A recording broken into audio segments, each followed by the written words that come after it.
Starting us off in at number 10, Big Barda. Let's begin our list with a comical romp of a relationship between Superman and Big Barda. In Action Comics issue 593, Superman was almost in a porno with Barda. Not even joking. The story in the issue, titled The Suicide Snare, begins with Darkseid sitting in his living room with a stiff drink, informing Mr. Miracle and Oberon that Big Barda has been up to no good. He then shows them a tape, which we never see play on panel, of her starring in an adult film, pleasuring Darkseid's old lackey, Sleaze. Of course, fitting name. Meanwhile, Sleaze takes a mind-controlled Barda and Superman to an adult film director named Grossman to make a porno starring the two heroes. Sleaze wants to use the film to make money so he can buy an army to get revenge on his former boss. Mr. Miracle ends up walking in on the shoot, encountering Grossman telling Superman that he has the sex appeal of a side of beef. Ouch.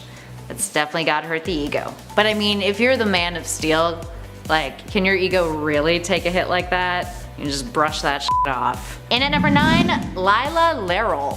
In Superman issue 141 from 1960, Superman ends up flying through a time barrier, letting himself in a year sometime before Krypton exploded. How this whole experience wasn't more traumatizing for him is beyond us, although Silver Age, so…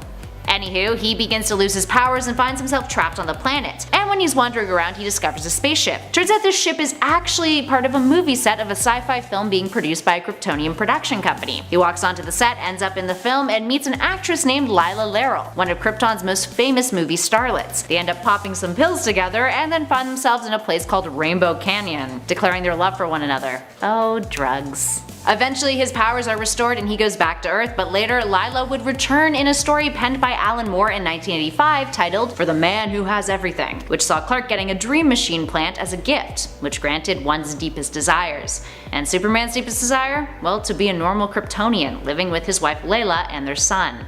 It's kind of heartbreaking. Moving on to another woman with the initials LL, in at number 8, Lori Lamaris. Remember that time Superman hooked up with a mermaid?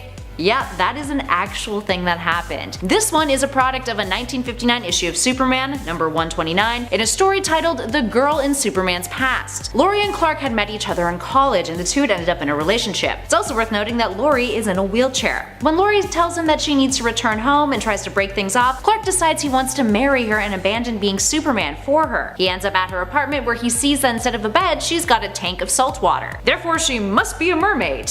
And he's actually right. Looks like that blanket that she was wheeling around with is hiding more than just legs. It's a whole f***ing mermaid fin. Imagine dating someone and they're like, surprise, I'm a mermaid. Oh. Borderline bestiality. Lori is actually from Atlantis, and the whole story was just a justification as to why Superman would not propose to Lois Lane. Also, I personally can't get over how fancy Lori's little shirt is that she wears while being a mermaid underwater. Very prude for a mermaid, isn't it? Although it was the 50s, so…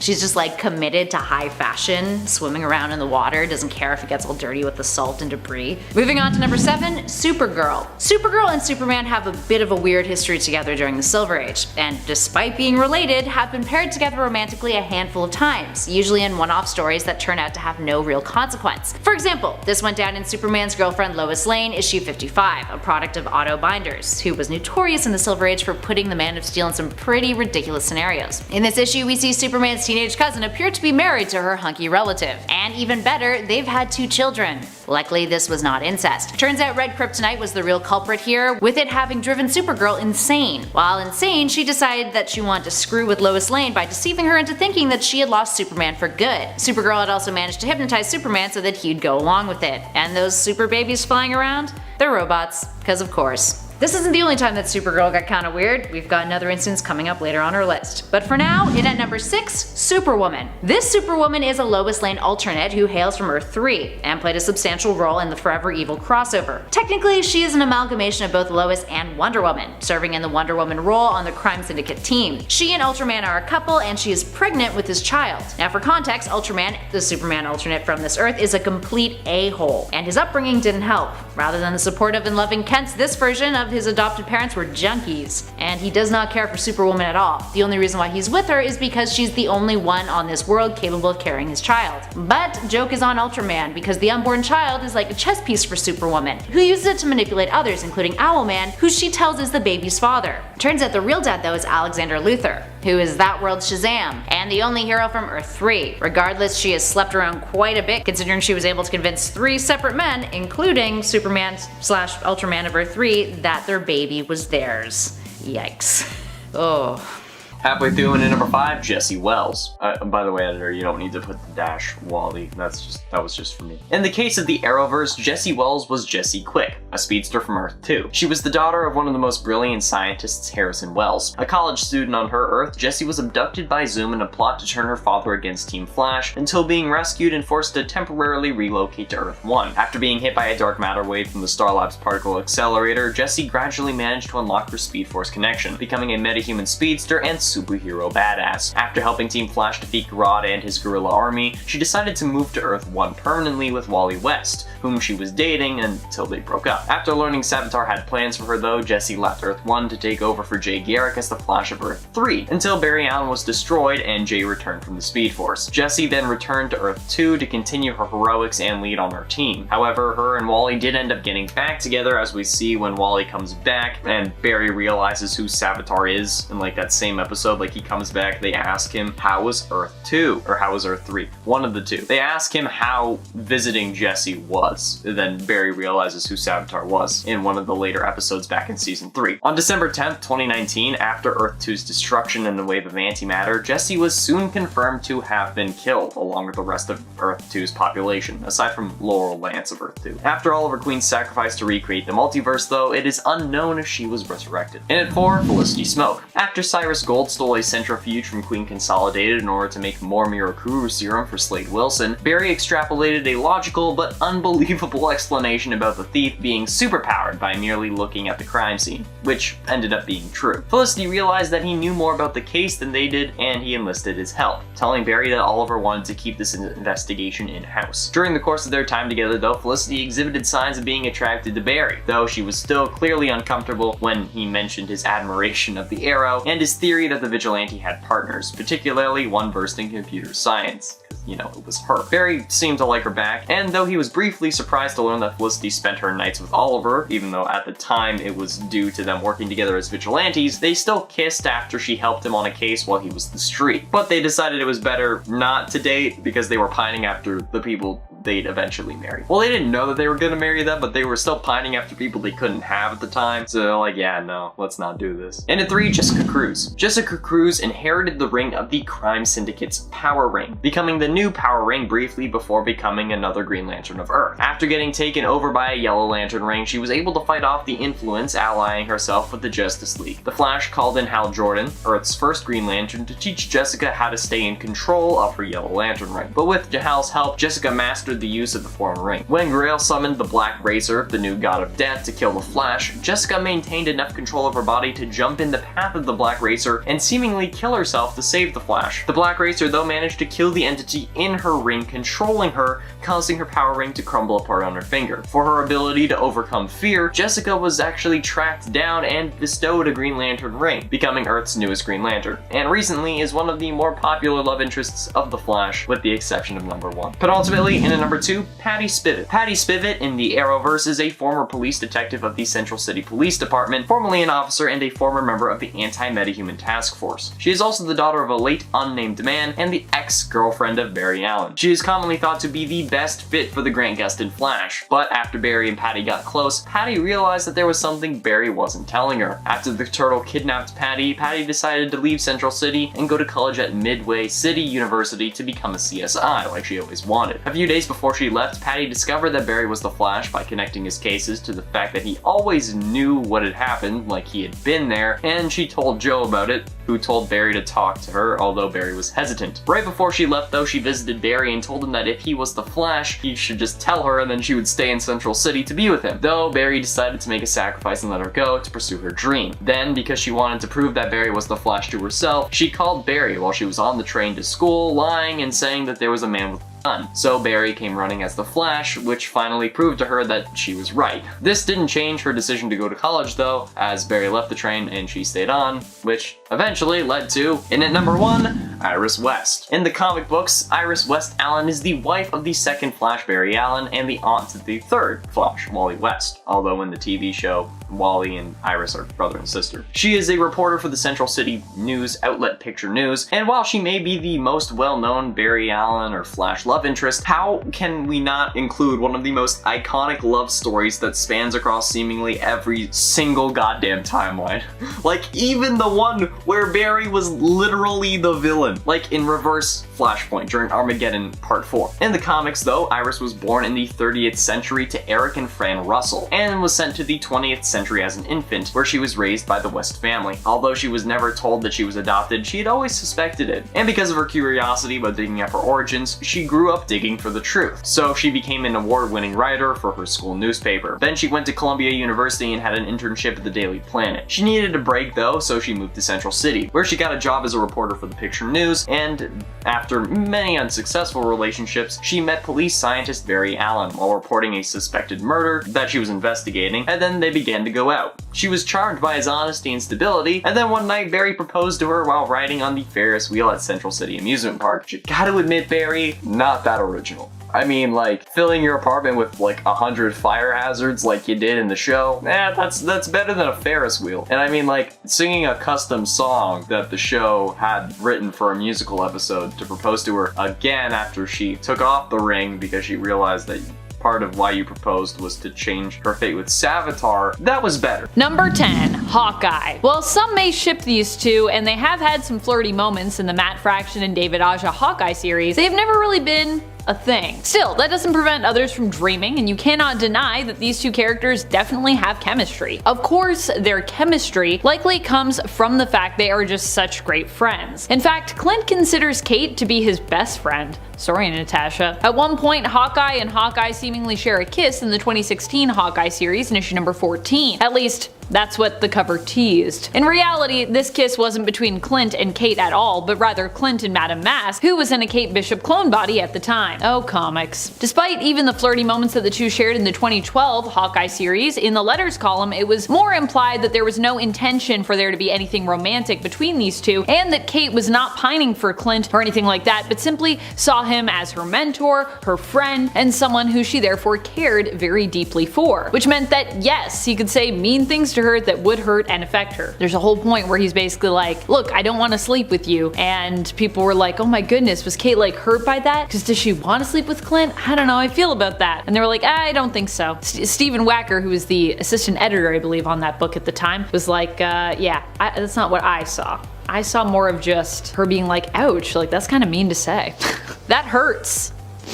Even though I don't want to sleep with you. I think it would be weird. I don't ship it. But if you ship it, that's okay. Number 9, Jack. Jack was Kate's one-night stand who appears in the 2016 all-new Hawkeye series in issue number 3. The night before, at the end of issue number 2, Kate and her friend and fellow superhero America Chavez decided to go out dancing as part of an attempt to cheer up Kate and help her forget about Clint after the pair of Hawkeyes had a falling out. Jack is the very nice man that she meets on her night out dancing with America. The two apparently hit it off and end up going back to Kate's apartment. The next morning, Jack is revealed to be a super sweetheart who wants to spend the day with his new paramour and also wakes Kate up with a coffee that he went out to get for her after waking up early and being unable to fall back asleep. What a cutie! Unfortunately for Jack, Kate isn't really in a place to be in a relationship right now, so she turns down Jack's offer. Honestly, I think Kate missed out here. Jack also happens to be wearing a lot of purple, which I think is a design signal that they too could have been just perfect for one another. Oh well. Kate had stuff she needed to work out, and at least she was upfront about that. Although America does later comment that Kate's aversion to attachments is making her sound a lot like the wrong Hawkeye, if you catch her drift. I gotta say, I agree. Being like, I can't have attachments, I'm a hero. It's a very Clint Barton thing to say, I feel like. And friends, before we move on to this next spot, if you are loving this list and you want more Kate Bishop lists, be sure to let us know by giving this video a thumbs up. Although I don't know if we could do 10 more love interests, because honestly, finding these 10 was pretty tricky, to be honest. Number 8, Miles Morales. In the reality of 1610, Kate Bishop is quite different from her 616 counterpart. Instead of becoming Hawkeye, she is just plain old Katie Bishop. Here she ends up becoming the girlfriend of superhero Spider-Man, aka Miles Morales. In fact, Miles likes her and trusts her so much that he decides to reveal the truth of his secret identity to her. However, this doesn't work out great for him as Katie's parents are actually Hydra agents.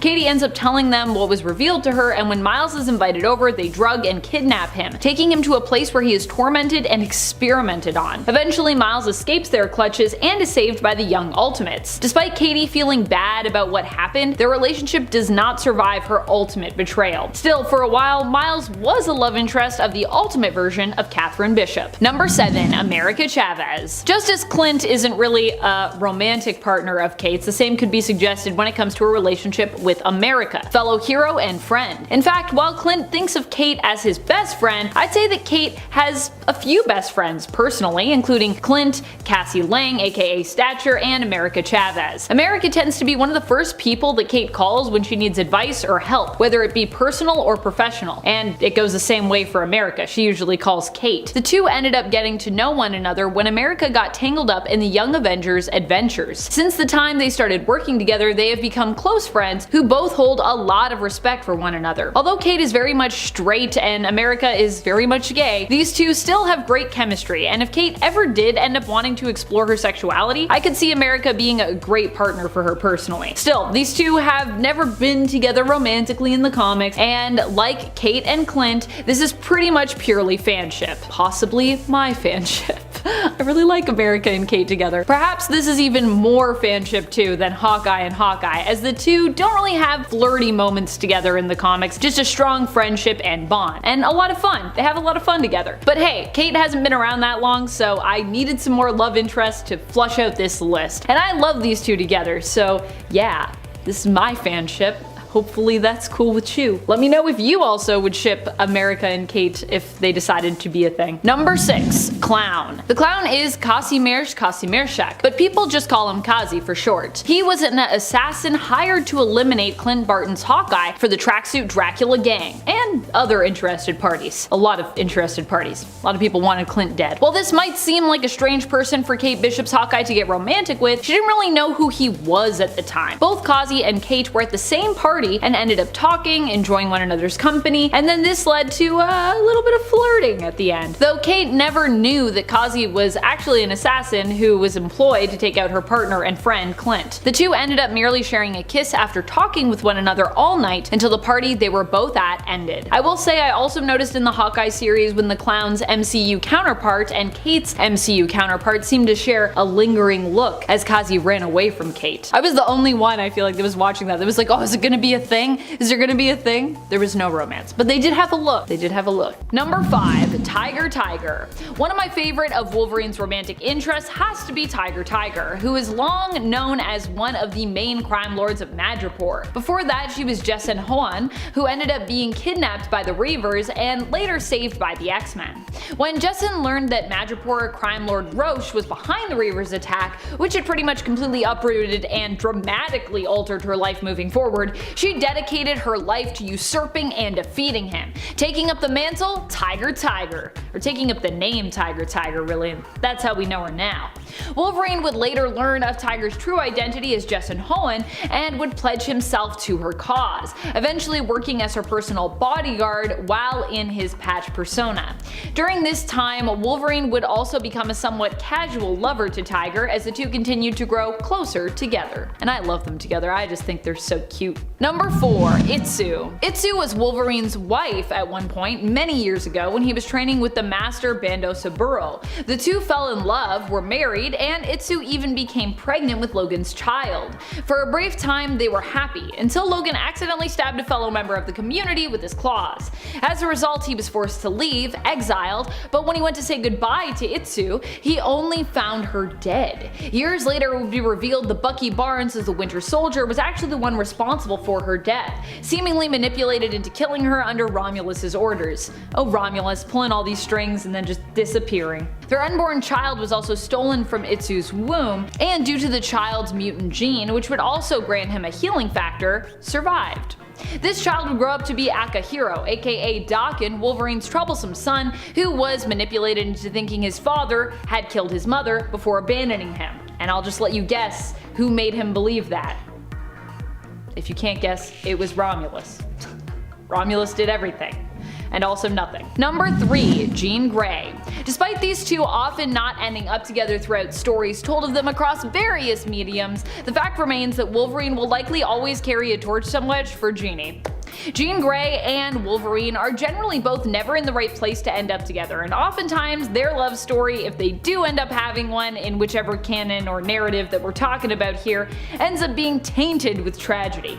The fact remains, however, that both Logan and Jean often count on one another to do what's right, and even turn to one another when they need someone to lean on in a time of need. Even when Jean is dead, Wolverine still has been known to fight for her honor, and when she has been alive, Wolverine has also been the one to kill her more than once. Needless to say, their relationship is way more than complicated. Number 2, Mariko Yoshida. At this point, Mariko has had a long and somewhat convoluted story, but initially in the comics she was simply the daughter of Japanese crime lord Shinjin Harada, who ruled over Clan Yoshida. Mariko would end up meeting Wolverine when the X-Men asked her brother, the mutant Sunfire, for help. While initially kinda scared of Wolverine, eventually the two would fall for one another, both admiring the differences of the other and also sharing a sense of kindness.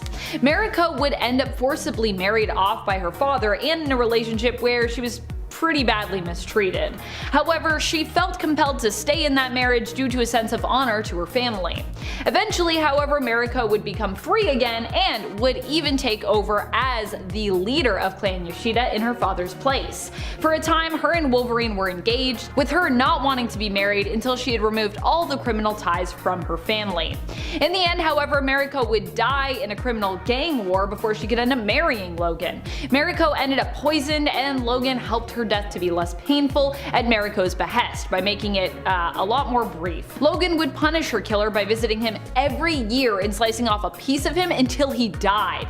This wouldn't be the end of Mariko's story though, as she would continue to pop up as the forced tormentor of Wolverine in Hell, and later resurrected as Gorgon's Scarlet Samurai. Basically another lover that we just couldn't leave dead, because yeah.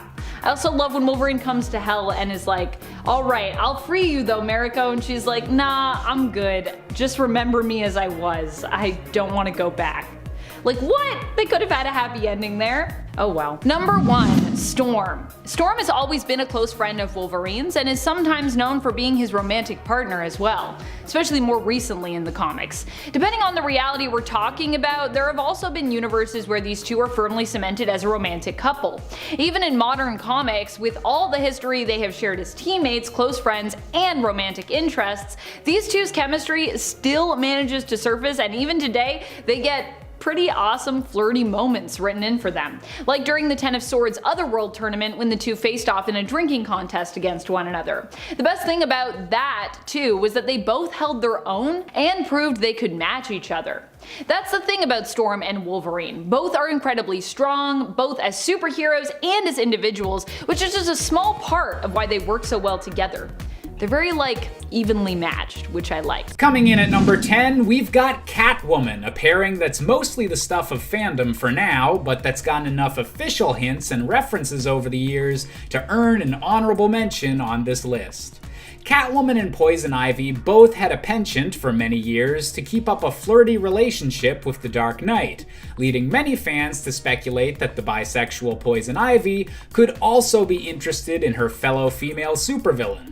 With some flirty back and forths through their history in the comics, alongside a very pointed mind control kiss during the animated film Batman Hush, it's clear that Catwoman and Poison Ivy might just have more in common than a rivalry with the Caped Crusader. Coming in at number 9, we have Darshan Bapna, a more recent character from Poison Ivy's very first limited series in 2016. Forced into becoming a scientist due to large expectations from his family, botany was the area of science that bored Darshan the least, even if his true passion was to be a musician. Darshan first became close with Pamela when the two briefly worked together at the Gotham City Botanical Gardens, with her first becoming interested in him following the revelation that he practices complete nonviolence and won't even eat plants, since he considers them to have a soul. And if we know anything, it's that being kind to plants is kind of the way to Poison Ivy's heart, even if it means an incredibly restrictive diet along the way. Coming in at number 8, we have Dick Grayson, specifically the version portrayed by Chris O'Donnell in the 1997 film Batman and Robin. A highly controversial movie from the 90s, this film saw Poison Ivy, portrayed by Uma Thurman, as arguably the most villainous character in a movie with 3 different villains.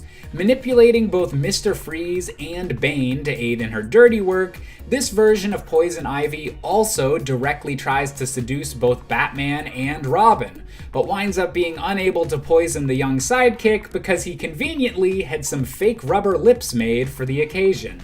Not quite as ridiculous as a Bat credit card, but hey, at least this ill-advised romance was ended before it could really get going. Coming in at number 7, we have Dr. Marc Legrand.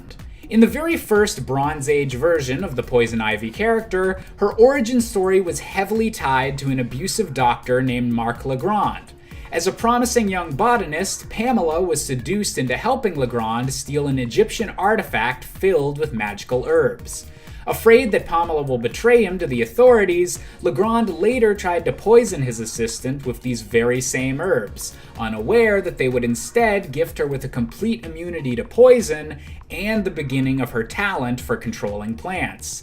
And although Poison Ivy's origin story would be updated and retconned many times over the years, we'll still always remember the original bad guy who learned the hard way not to mess with Poison Ivy. Coming in at number 6, we have the Man of Steel himself, Superman. When your superpower involves mind-controlling people sealed with a kiss, it's understandably going to cause some drama, and that's exactly what happened in the infamous Hush storyline. Needing a heavyweight to protect herself against Batman and Catwoman, Poison Ivy ensnares the most powerful superhero on the planet under her control, and nearly has him kill the Dark Knight. The only reason that Batman is able to survive this battle is due to Superman holding back his strength as much as he can, even if he no longer directly controls his limbs thanks to Poison Ivy's kiss. Eventually, Superman breaks free when he's needed to save Lois Lane, showing that even mind-controlling kisses can't conquer true love. Number 5. Kitty Pryde. In the Ultimate Universe of Earth 1610, a young Kitty and Peter had a budding romance that many fans enjoyed. The two got together after ending relationships with their current partners, Kitty breaking up with Iceman and Peter breaking up with Mary Jane. Most of their time together was spent taking down criminals, and as such, Kitty was forced to wear a mask costume to prevent anyone from recognizing her and piecing together Spider-Man's secret identity. These two were super cute together, as both of them are kind of awkward yet charming characters. Like with most of Peter's relationships, his need to protect his secret identity ended up being the force to drive them apart, as this also meant that the two had to keep their romantic relationship secret, lest people somehow use that to figure out that Kitty and Peter were the pair of masked vigilantes. Though in the end, it was Peter getting back with Mary Jane that really put an end to their relationship. Although Kitty never really stopped having feelings for Peter, even after he was dead. Number 4. Spider-Gwen. While Spider-Gwen is obviously not a love interest for Peter Parker, whom this list has mostly been about, she is the main love interest for another famous and popular Spider-Man, Miles Morales. And Spider-Gwen and Miles are so cute together, I just had to include them. Their love for one another is so strong that it crosses universes, with Spider-Gwen being from Earth 65, whereas Miles was originally from Earth 1610. These two met and developed feelings for one another, but decided to stay friends. For now anyways. Although the two did witness a potential future where they ended up married with superpowered kids on Earth 8. Number 3. Black Cat. Felicia Hardy is one of the fan favorites when it comes to Spider-Man's most famous love interests. Black Cat almost instantly fell for Spider-Man upon him chasing her down. She is sometimes a criminal, sometimes a hero, and sometimes a neutral party in the Marvel-verse. The two have dated and flirted on and off for years, but it's usually Felicia's obsession with Peter's Spider-Man persona, her jealousy, and her sometimes criminal ways that gets between the two. Though the two have also broken up over other things. like when Spider-Man was kind of worried about Black Cat's safety as a non-powered vigilante. This concern actually inspired Felicia to get powers, which she obtained from the shady villain Wilson Fisk, aka Kingpin. Needless to say, she was forced to keep the origins of powers themselves a secret from Peter, while her powers themselves also made her and Spider-Man's relationship more difficult, as it turned out she ended up with bad luck powers, which infected her enemies and those closest to her, which includes Peter Parker. Just her luck. Number 2, Gwen Stacy. Gwen will always be one of the big love interests for Peter because she was one of his first loves and the one he lost the most dramatically. The loss of Uncle Ben and Gwen Stacy have haunted Peter for years and often still do haunt him today. Peter Parker's story as Spider-Man is nothing without that loss and that feeling of responsibility. It is what has weighed him down while also inspiring him to be a hero, and it has shaped him into the person he is today. Originally, Gwen and Peter both bonded over their love of science, and she fell for him. The death of her father caused a rift in their relationship as Gwen blamed Spider-Man, not knowing that Peter himself was Spider-Man, while also resenting Peter for being so absent around her time of mourning, because, he was Spider-Man, so he was off doing Spider-Man stuff. Peter had promised her father right before he died to protect Gwen, and yet, while trying to save her, she died. The fateful panel where he manages to secure her falling body with his webbing is often pointed to when it comes to why Spider-Man blames himself. Whether or not she was dead before Spider-Man managed to grab her, that fateful snap of her neck will always haunt him and readers. Gwen represents for Peter what could have been. She will always make him wonder, inspire him to be better, and he will always love her. Number 1, Mary Jane. Well, Mary Jane may have initially lost out with Peter to Gwen when Peter and MJ were in that school year love triangle. Mary Jane was the character left standing at the very end, and as such, ended up with Peter. But really, what keeps these two so close is more than that. More than just that convenience. Not only is Mary Jane stunning, but she is kind, empathetic, and really seems to understand Peter in a way no one else does. Sure, she can't always be with him because understanding someone doesn't mean you can always stand them, but the two are usually guaranteed to always get back together. Mary Jane will always be there for Peter and proud to know him, and he'll always admire her boldness and her commitment to do what's right. Both will always love one another, and in a way, be one another's heroes. Number 10, Barbara Gordon. So this one has a weird and complicated history with fans. You see, it all started during Batman Beyond, which is an amazing animated series. If you haven't seen it, watch that right now. It was hinted that Bruce and Barbara, aka Batgirl, had a romantic past. Fans really didn't know how to think about that, but they just kind of let it slide, because what else? But didn't stop there. In the animated film adaptation of the comic book The Killing Joke, the two took their relationship to the next level. Now, a lot of fans just attribute this relationship to Bruce Timm, who was the creator of the whole, DCAU, DC Animated Universe, and he was a producer on the Killing Joke animated film. For some reason, he just really wanted to see those characters together. Regardless, I just don't think that this is a relationship that fans will ever really get on board with. But it had to be on the list. Number 9, Chase Meridian. Chase is a psychologist and was introduced in the film Batman Forever. She was played by Nicole Kidman when Val Kilmer was Batman. Now, regardless of what you think of this film, one of the things that everyone agrees on is that they really enjoyed Chase. She had a really interesting and complex relationship with both Bruce and Batman. She eventually figured out, that the two were the same person. She only appeared in one film, but in 2013 she did make her debut in the comics. It would have been interesting to see where they would have taken her as a character and her relationship with Bruce, but unfortunately that never ended up happening. Batman and Robin ended up happening, and we all know how that turned out. Number 8, Talia al Ghul. This is probably one of the more complex relationships of Batman's career, if you could even call it a relationship at all.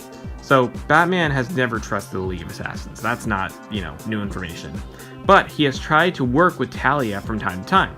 But the thing is, Talia wanted a kid. In her eyes, a kid with Batman would be the perfect combination. They ended up having a kid together, Damian Wayne. Although, it's kind of implied that she drugged Batman, and that's how Damian happened. I think all fans agree that this is definitely not one of Bruce's healthiest relationships. Number 7, Wonder Woman. sometimes office romances happen, even with superheroes. That is what happened here. You see, Batman and Wonder Woman are both founding members of the Justice League, and the two of them spend a lot of time together, so it should come as no surprise that they ended up dating just for a little bit. I mean, they even kissed during the Justice League animated cartoon. And there's definitely some flirtation between Bruce and Diana in the DCEU. I mean, we saw it briefly in Batman v Superman: Dawn of Justice, and we didn't really see it in the theatrical release Justice League film. I mean, there were hints of it, but we'll probably see a lot more of it in, the Snyder Cut, or Zack Snyder's Justice League as it's now called. But only time will tell with that one. Number 6, Silver St. Cloud. Silver actually has a really interesting history with Bruce. They both have money, and that's how the two of them met. They started dating, and eventually, she found out Bruce was Batman, which seems to be a trend here. And that is actually why it ended. Silver didn't want to see something like that happen to Bruce. If she was with him, she would always have to worry that, he would never come home at night. And that is something she just didn't want to do. Which automatically makes this different than a lot of other people on the list. I wonder if Silver will end up making her way into Matt Reeves' new Batman trilogy. I mean, he has a lot of other characters coming in, but this one would be, kind of something interesting and new. Number 5, Poison Ivy. So lots of people can't resist Poison Ivy. Partly because she can make men fall in love with her with this spell. And that is exactly what happened with Batman. I mean, can you really see Batman just dating her? They have a completely different view on everything. So it wouldn't really work. I mean, and it's not only Batman she has made fall in love with her. It's also Superman as well. So she can literally make anyone fall in love with her. Unless you have those fake lips on like a Batman and Robin, then you're good. Just everyone get some of those fake lips. Because Batman and Robin teaches us a lot. Number 4, Sasha Bordeaux. Sasha was actually Bruce Wayne's former bodyguard. Yeah, even Bruce Wayne needs a bodyguard, guys. She was actually sentenced to Blackgate after her and Bruce were accused of killing Vesper Fairchild, which they actually didn't. But she ended up finding out who Bruce Wayne was, and the two of them actually trained together on multiple occasions. She wanted to become a vigilante, and she ended up going out with Batman to fight crime. Their relationship didn't really last long, but even when she did go to prison, she never ended up giving Bruce his identity, which instantly shows you just how much she cares for him. Number 3, Vicky Vale. Vicky Vale is one of Batman's oldest relationships. She's also one of the more famous ones because she was the one to make her debut in Tim Burton's 1989 film, Batman, starring Michael Keaton, which was a massive success.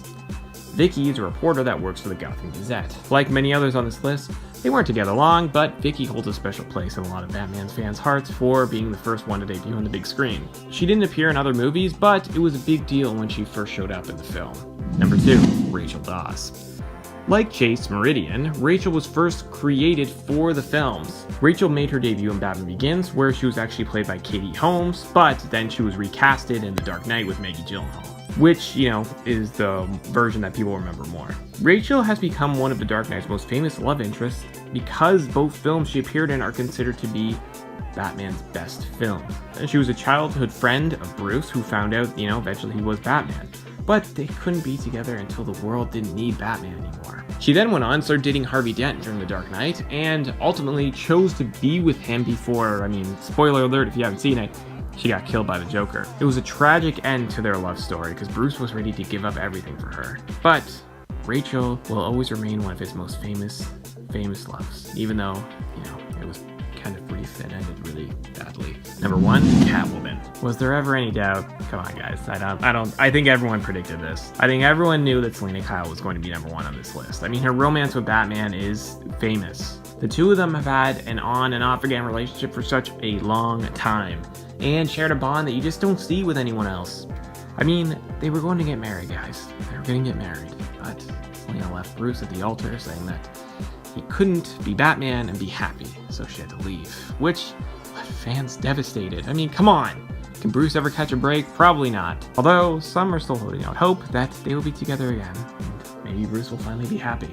Who knows? But it seems like the writers don't want to take him in that general direction because they just want to keep pushing a mopey Batman, which is still a cool version of Batman, but come on.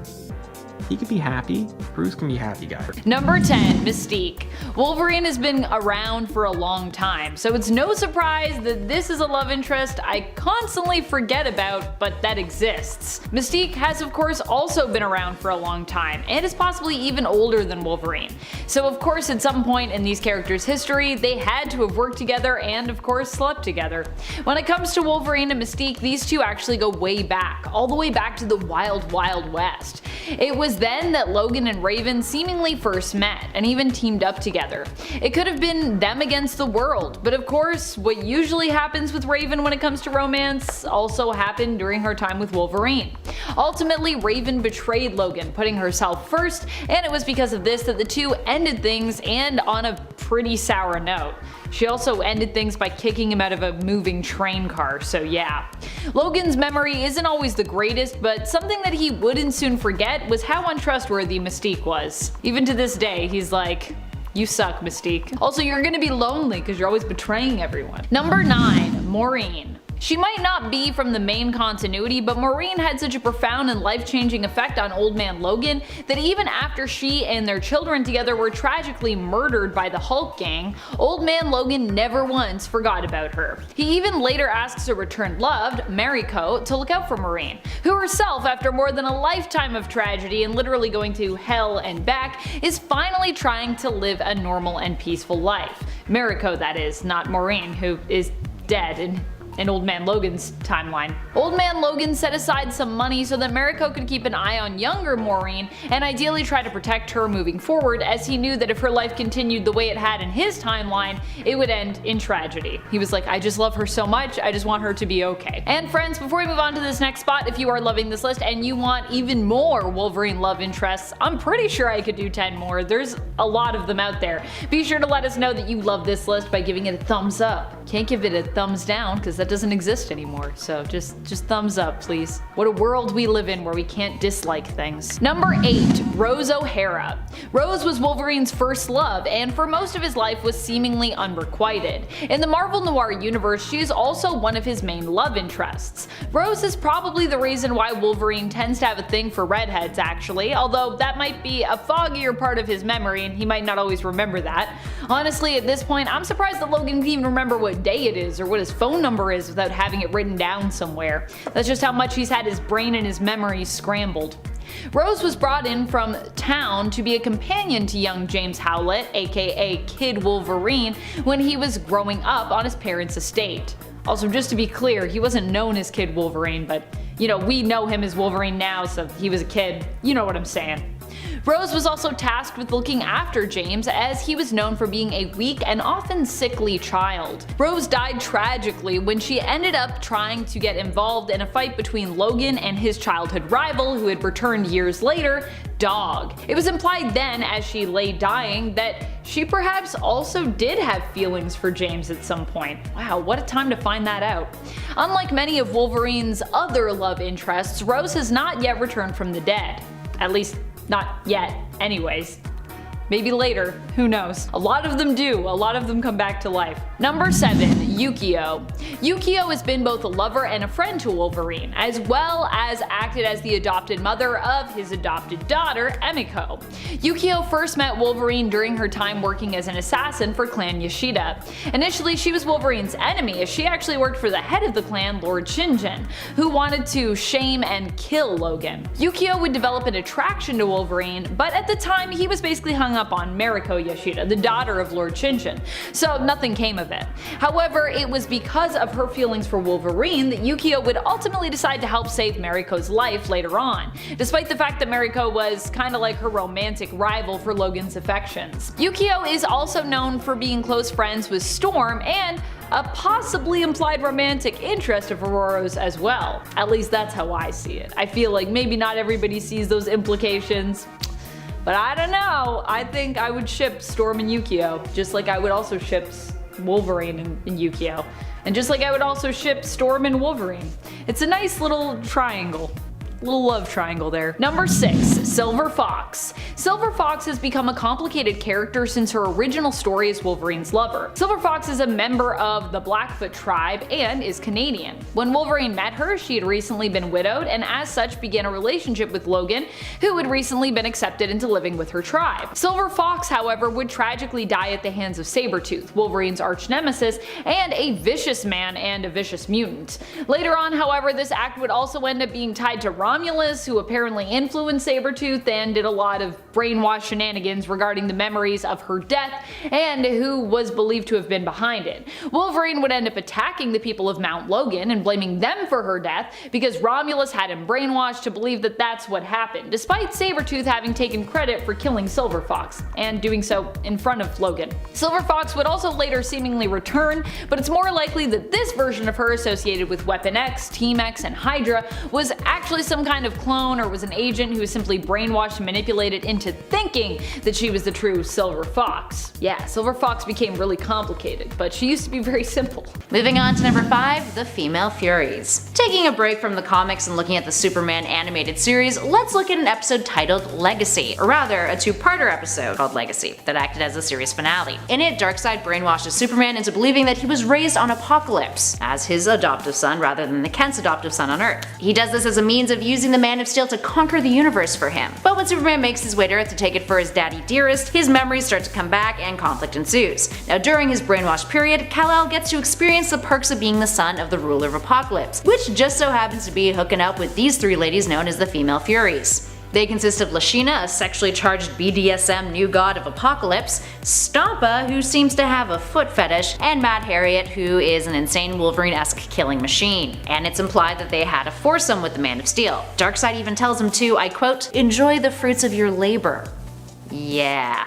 Little weird there for your adoptive dad to be like, go on, have sex with my lackeys. Ugh. Just strange dynamic. Maybe things on Apokolips are different, I don't know. In at number 4, Lola La. It's a case of those double L's again. Lola La is the dollar store version of She-Hulk, but with a flower bikini who doesn't speak English or a language that Superman understands. But she is the princess of a dinosaur island, so Superman decided that they should get hitched, and that he should alter his costume so that he never had to wear a shirt. Okay. This occurred in the 1991 Blackout Saga, in Volume 2 of Superman in issue 62. Now at the time, he was missing from Metropolis and the city was suffering from a power outage. Lois Lane manages to find him on this island right before Superman can tie the knot with Lola La. God, that name. Lois interferes and her and the She-Hulk wannabe get into a fight where their primary combat strategies involve pulling each other's hair. Yes, because that's how women fight, right? And what does the Man of Steel do? Well, he just watches them brawl. He considers breaking it up and then he just decides that he doesn't want to.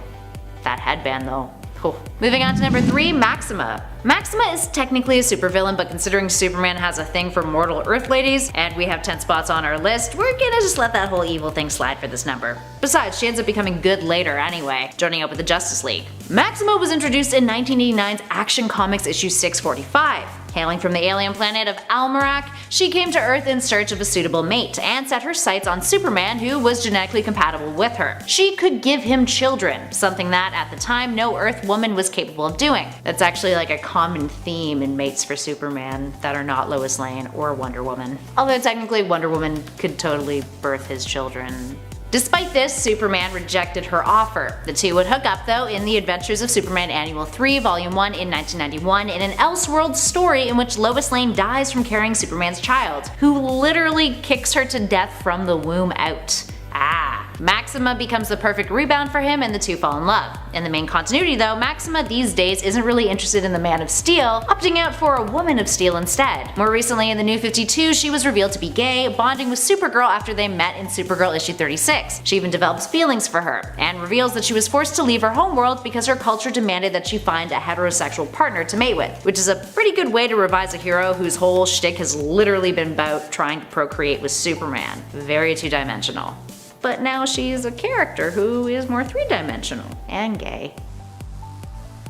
And number 2, Luma Line. Luma Line was introduced in 1962's Action Comics issue 289 in a story titled Superman's Super Courtship, and it was under weird circumstances. This is the whole Supergirl thing that we mentioned earlier. Supergirl decides one day that she feels bad about Superman being lonely, so some fun fun time travel hijinks ensue, with her trying to hook him up with famous women throughout history. When that fails, she manages to find a superwoman from another planet named Luma L, because apparently Superman prefers women with names that alliterate with the letter L exclusively. Maybe that's why Maxima just didn't fit the bill for him. Luma and Kal-El are totally smitten with each other, and he even talks about them getting married when she's like, "I'll leave my home world for yours." But they realize that she loses her powers if she doesn't have the rays of her own sun reaching her. So they shed a tear and part ways. But what makes this story particularly fascinating, or cringeworthy, or steeped in Silver Age glory really, is the reason why Supergirl had selected Luma for Superman in the first place. It's because she is a Superwoman duplicate of Supergirl, basically an older version of herself, or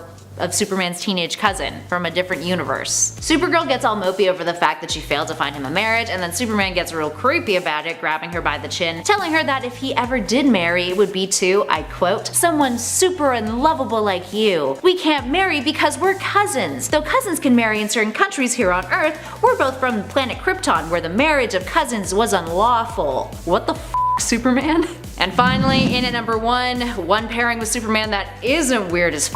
Wonder Woman! Ah yes, the most obvious superhero pairing for the penultimate superhero, Wonder Woman and Superman. These two have had an on and on again relationship for a long time running, existing in both the main continuity and alternate timelines in the DC universe. The alternate timeline romances between the two are plenty. In Batman The Dark Knight Strikes Again, Frank Miller's sequel to The Dark Knight Returns, which paled in comparison to the original, in my opinion, features Clark and Diana in the future being an item and having a superpowered daughter named after his mom. In Kingdom Come, after Lois Lane was killed off by the Joker, Superman and Wonder Woman start a family together, with Bruce Wayne hanging out as an adorable old uncle at fam jams. There's even Superman Distant Fires, where we see Clark and Diana send their own son away from a post-apocalyptic Earth to another planet to save him from Earth's inevitable demise. But let's talk about the canon romance the two shared during the New 52 in 2012, when they were officially a couple. It was a big deal. They even got a steamy Justice League cover too. Needless to say, it did not last though. Teardrops. Number 10. Carol Danvers.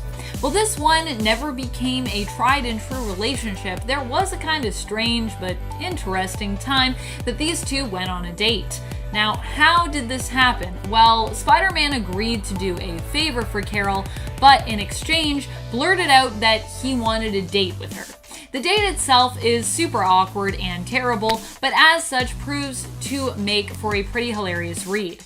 You can check it out in Miss Marvel issue 47. Both Carol and Peter struggle to find anything to talk about over a dinner at a nice restaurant.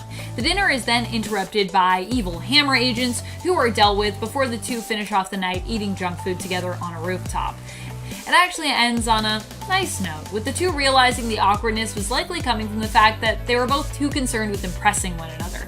Other than a few cute and infrequent moments of flirting between the two, this relationship has never really been revisited, but it's safe to say that Carol and Peter will always respect and care for one another, even if they aren't currently getting romantic together. Number 9. Betty Brandt. Betty Brandt was the secretary of J. Jonah Jameson. She and Peter met through their jobs at the Daily Bugle, and after an incident with Betty where Peter, disguised as Spider-Man, saved her life, he realized that he had feelings for her. They dated for some time, but their relationship ended when Betty suspected that Peter might have feelings for one of his fellow classmates. It turned out that this was all a misunderstanding, but regardless, Betty ended up moving on, dating and eventually marrying Peter's friend and coworker, Ned Leeds, who of course also worked at the Bugle. Despite no longer being together, Betty has always considered Peter one of her best and most reliable friends. Number 8. Carly Cooper.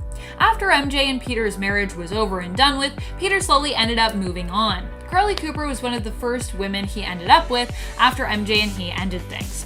Carly was a forensic specialist who ended up going on a few dates with Peter, and eventually, after much humming and hawing, the two ended up as a couple for a time.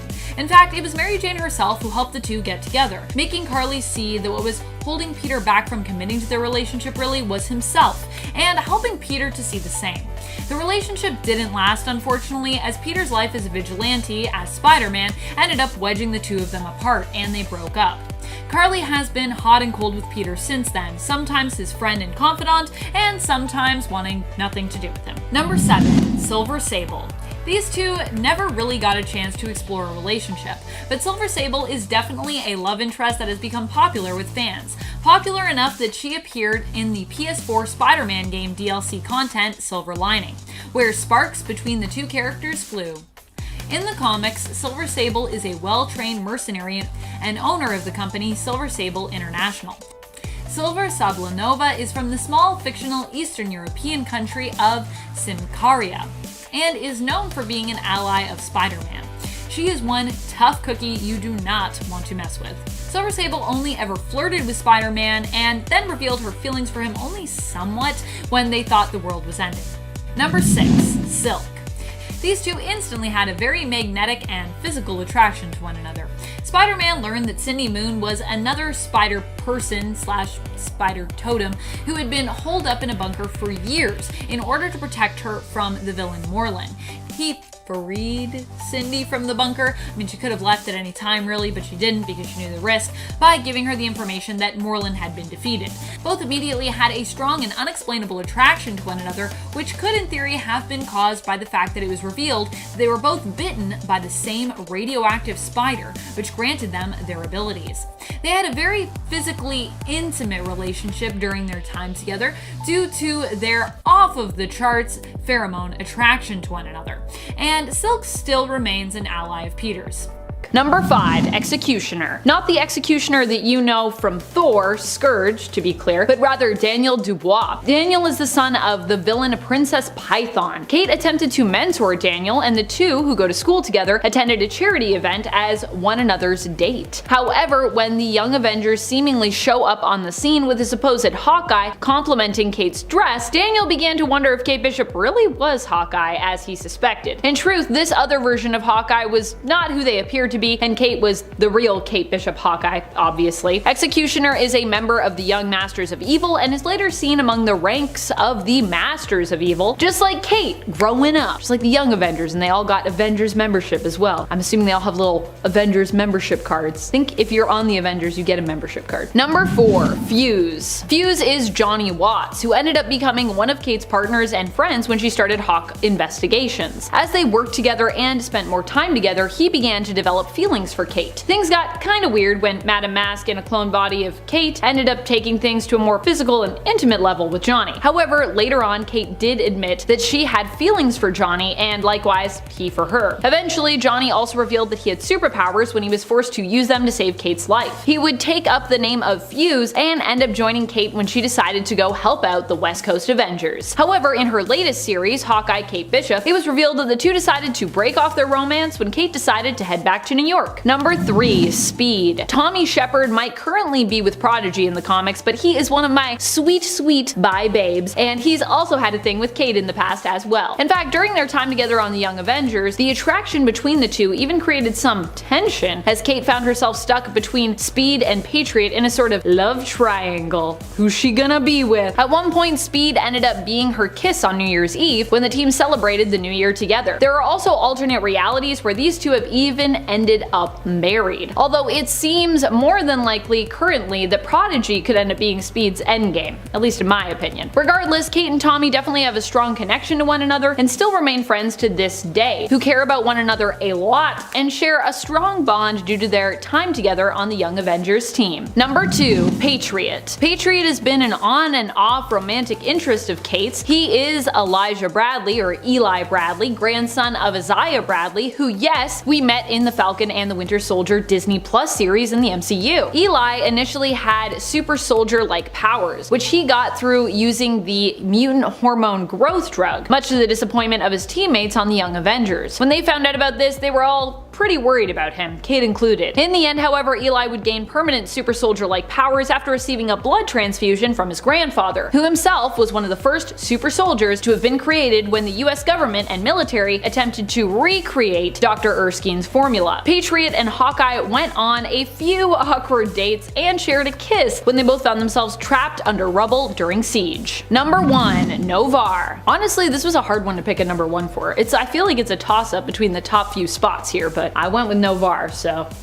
take it or leave it. You let me know what you think about that ranking. Novar, or Marvel Boy, is probably one of the greatest, or at least most prominent loves of Kate's life. The two hooked up and then decided to begin dating, but it didn't end up lasting as Novar revealed that although he really liked Kate, he would leave her for his ex if he was given a chance to be with her again. Not a great look. He even tried to do so, but then it turned out that that version of his ex, Oubliette, was merely an illusion and not the real one. Kate, of course, did not like learning this and decided to permanently break things off, even when Novar tried to get back together with her. She needed someone who was serious about her and their relationship, someone who would be committed to her and for whom she wouldn't just be a placeholder. I get it, girl. Still, this hasn't stopped the two from ending up together in alternate realities, and despite how their relationship ended, Kate and Novar have still managed to stay friends. Number 10. Morin. Okay, so really this isn't Jessica Drew's Spider-Woman specifically, but it definitely looked like her. On Loom World, Jessica Drew's doppelganger was actually a lover of the inheritor and villain Morin. As such, this odd coincidence actually allowed Jessica Drew to infiltrate Loom World to get valuable intel on the inheritors and the Master Weaver. This intel would help the Spider Army to defeat the inheritors and save the day, making the fact that she was forced to kiss Morin worth it, I'm sure. I mean, at least I hope it was worth it. Oddly enough, although Jessica was not great at going undercover as her doppelganger, who by all regards was pretty much a big jerky jerk on this world, she still managed to get what she needed, utilizing her pheromones to distract from inconsistencies and prove that all in all, Spider-Woman is actually a really great spy, even when she has no plan and is kind of flying by the seat of her pants. Improvisational spy times. Number 9. Spider-Man. While Jessica Drew's Spider-Woman and Peter Parker's Spider-Man aren't really a match made in heaven in any regards, in fact, at times Jessica finds Peter kinda grating and Peter finds Jessica a bit too intense, Jessica Drew hasn't been the only one to take up the Spider-Woman mantle. For a time, while her powers were inconsistent, after having been lost, returned, and then stolen and slowly recovering them over time, she actually bequeathed the name to another superpowered young woman, Maddie Franklin. Maddie became known for a time as Spider-Woman in Jessica's stead after being granted superpowers of her own. She also ended up becoming enamored with one Peter Parker, aka Spider-Man. At one point, Spider-Man gives Maddie's Spider-Woman CPR, and she uses the opportunity to kiss him. This was during a time when Mary Jane was MIA and believed dead. In fact, that's like the previous issue to this kiss. However, despite MJ possibly being dead, Peter felt super uncomfortable with the romance and ultimately rejected Spider-Woman, even going so far as to have her memory wiped when it came to the truth of his secret identity. He felt that the age difference between them was too great, and also that his secret was too big a burden for someone so young to carry. Plus, he wasn't convinced that Mary Jane was truly dead, holding out hope that she was alive and would somehow be saved in return. Turned out he was right, by the way, that did end up happening. Still, that rejection of young Maddie was pretty harsh. Memory wiped? Woo, ouch. I know she's young, but geez, that would mess me up. I mean, I guess you won't remember it because your mind was wiped, so there's that. And friends, before we move on to this next spot, if you are loving this list and you want to learn about more Spider-Woman love interests or just Spidey love interests in general, be sure to let us know by giving this video a thumbs up. Number 8. David Ashima. David was Jessica Drew, aka Spider-Woman's landlord when she was living in San Francisco with her good friend Lindsay McCabe. I love Lindsay. I'm so glad that she's returned in the comics. David and Jessica hit it off and began dating. However, the relationship didn't last as eventually David Ashima discovered that Jessica Drew was secretly Spider-Woman, also known in San Fran as the Dark Angel of San Francisco. This was all too much for David, and the two ended up calling it quits on their relationship. However, it should be noted that this whole ordeal would not stop David from later asking out Kitty Pryde when some of the X-Men came to visit Jessica. Number 7. Shroud. Shroud was the love interest of Julia Carpenter's Spider-Woman. While this Spider-Woman was also married at one point, her husband and her ended up getting divorced, with him getting custody of their daughter, Rachel, due to Julia's unexplained absences as a result of her secret life as the hero, Spider-Woman. The Shroud and Spider-Woman would fall in love when he helped her after she had lost her powers. It was Shroud who helped restore them and also helped Julia to recover from being paralyzed with physical therapy.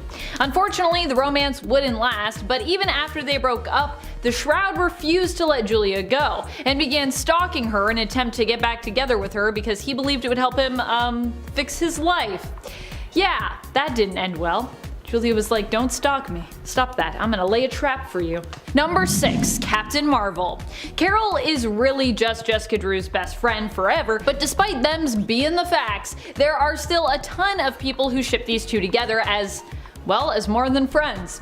The chemistry between Jessica Drew and Carol Danvers is really great, which is what makes it easy to accept that they are the best of friends, but some see that there could be more to these two than just a very close friendship. And I cannot deny myself, if either of these women decided that they wanted to date women, you know, they would actually be seemingly pretty perfectly matched for each other. There are times when Carol and Jessica in the comics even sound like an old bickering married couple, and then there are other times where they're so kind, considerate, loving, and loyal to each other that you could believe that they were like divine soulmates. So although this is a ship that isn't completely real or anything, I gotta say, I kinda like it. I kinda like it as a ship, which is why I included it. So if you ship those two as more than friends, that's alright. I stand by it. Put it in your fanfics. Coming in at number 5, we've got to go with Harvey Dent.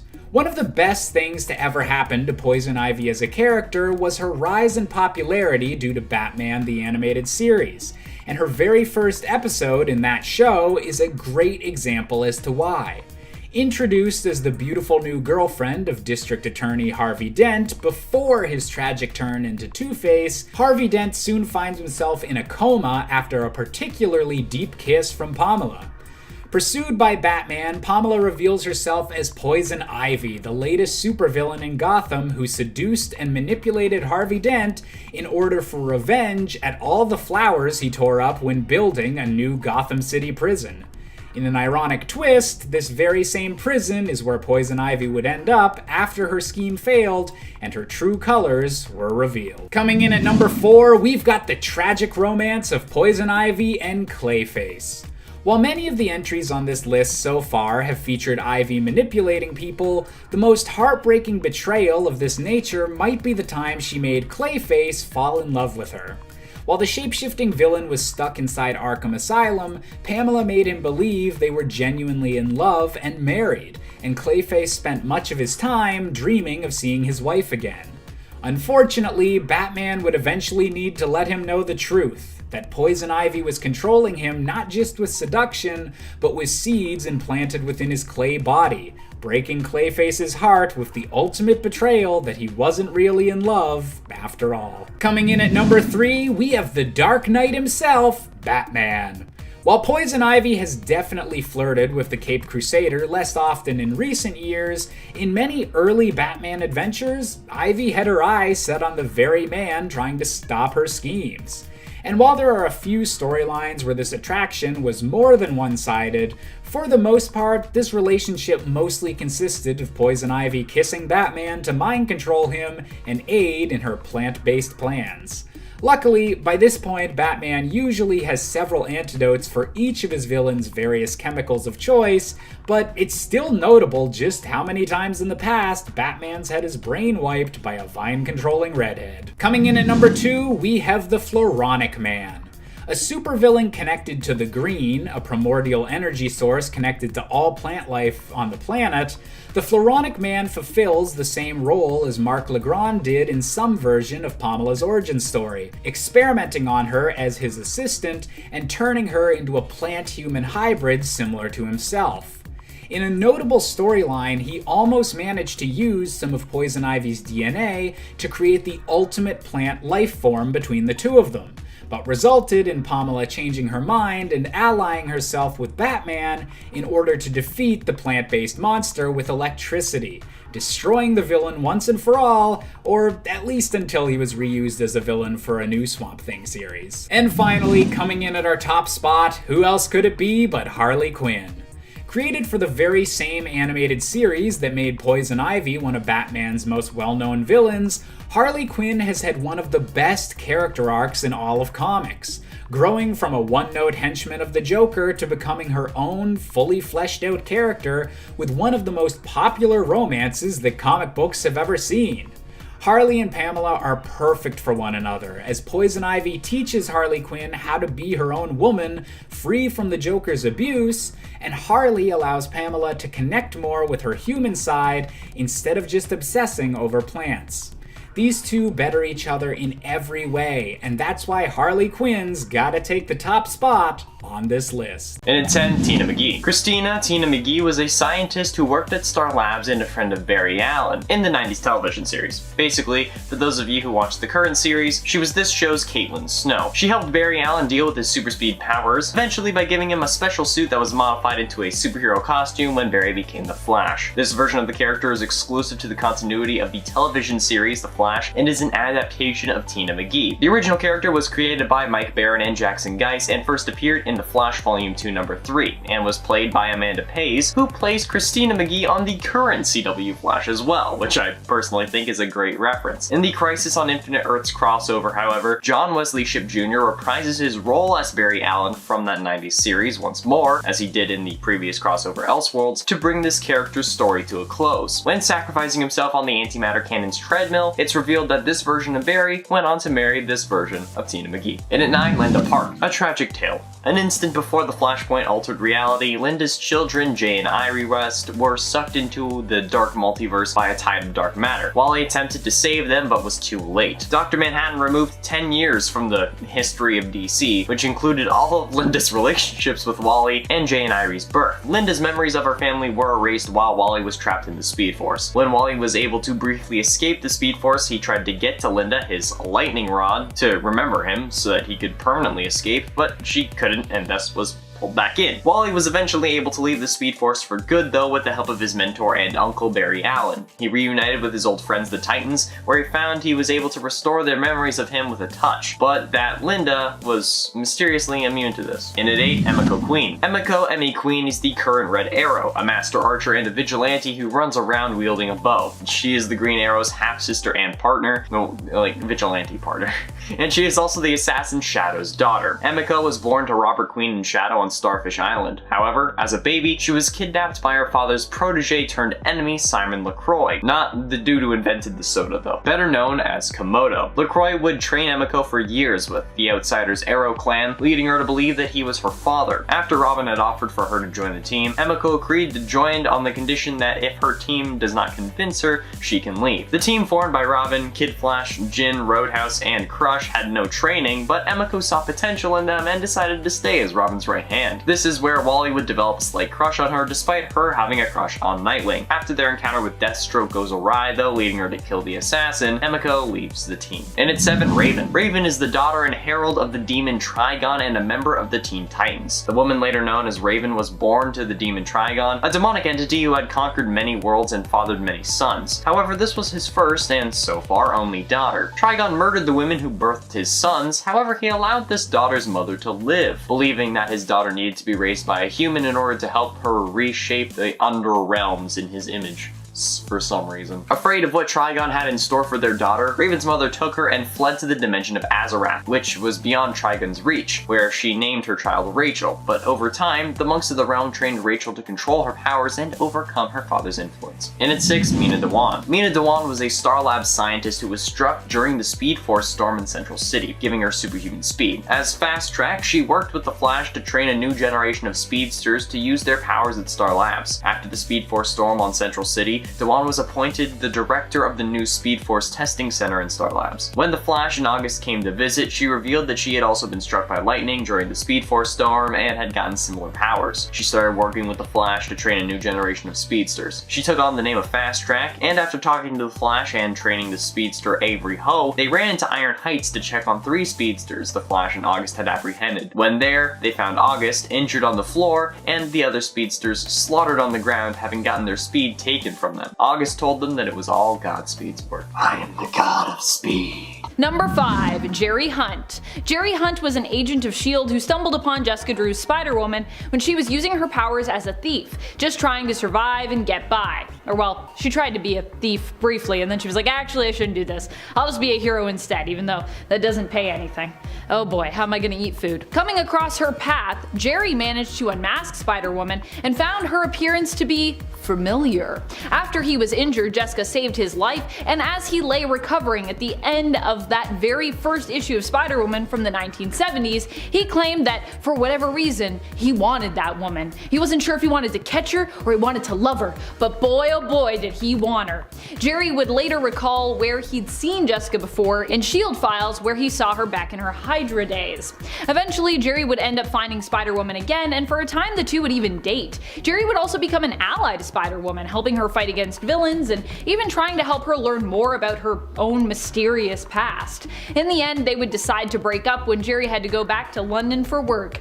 Jess, you see, would rather stay put, and so that was the end of their romance. Number 4. Norman Osborn. For the daughter of Spider-Man, Spider-Woman May Mayday Parker, she'd actually end up falling in love with the descendant of a rival family, the Osborns. It's like a Romeo and Juliet love story. I mean, maybe the Osborns also isn't a rival family, but they're at least a complicated family in regards to their relation to the Parkers, truth be told. There were both good and awful memories there. Normie Osborn, Norman Osborn's grandson and Harry Osborn's son, became May's friend and ally after she saw the tragedy in him when he was Green Goblin and actually helped to reform him. He would end up married to another reformed villain and ally, Brenda Drago, the daughter of the second Vulture. However, before that came to pass, May revealed that she had feelings for Normie. Although he rejected her, citing their 4-year age difference and the fact that her father would freak as reasons, it was later revealed that Normie actually did have feelings for May, when we saw into his comatose visions, where Normie was haunted by his grandfather, Norman Osborn, who hounded him for falling in love with the girl. Also, Normie did really like May, but they couldn't be together. It wasn't meant to be. Number 3. Hawkeye. Jessica Drew's Spider-Woman and Clint Barton's Hawkeye ended up getting together as a result of their time on the Avengers. They both developed feelings for one another and decided to start dating. However, due to some misinterpretation of the boundaries of that relationship, the two ended up calling it quits. Clint thought that he and Jess were keeping things casual, and he ended up having a one-night stand with somebody else outside of the relationship, which Jessica was not happy about when she found out, because she thought things were more serious between them and more monogamous. It also ended on a not so great note, as Jess, upset and hurt, lashed out by physically hitting Clint. Also, let's remember that Jess does have super strength, though I'm sure she wasn't using it there, but still, that makes this moment like even more worse in my mind. Both Clint and Jess made mistakes when it came to the whole situation between them, but fortunately, they were eventually able to move on and become friends again, though awkward moments still arise between the two as a result of this relationship. Number 2. Spider-Man. Obviously, we are once again switching up Spider-Womans for a moment. Although Gwen Stacy of Verse 65 is now known as Ghost Spider, there was a time when she too went by Spider-Woman. She has been known as Spider-Gwen most prominently from a reader standpoint, but within the narrative, Spider-Woman and Ghost Spider are more common names for that character. This alternate version of 616's Gwen Stacy ends up falling in love with a different Spider-Man other than Peter Parker. She is more known for her relationship with and love of Earth 1610's Miles Morales, aka Spider-Man.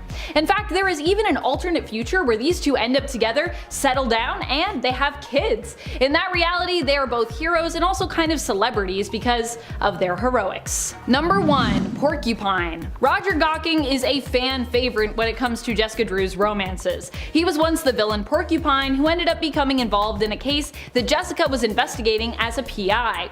The spouses, paramours, and villains had been kidnapped and were being kept safe in exchange for ransom money that the villains were forced to pay. When Jessica went to investigate, she found a community of villains' loved ones who were essentially pretending they had been kidnapped in exchange for money, as many of them were victims of abuse at the hands of said villains. In the end, Jessica helped to resolve this conflict while still protecting the community of victims.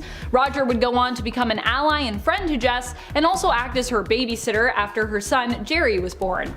Eventually, it would be revealed that Roger had feelings for Jess, and after believing he'd been killed only to find out he'd actually survived, the two shared a kiss, with Jess confirming that she also had feelings for Roger. More recently in the comics, Jess's busy heroic life, as well as her inability to see Roger as her equal, caused the two of them to break things off. Or more specifically, Roger to dump Jessica. I gotta say though, I kinda get it. I feel like Jessica did not have a lot of time for Roger. Poor Roger. Hopefully they can get back together, maybe? Again, maybe? I'm not caught up with my Spider-Woman right now, so if they're back together, please don't tell me. I don't want any spoilers. A few issues behind, friends.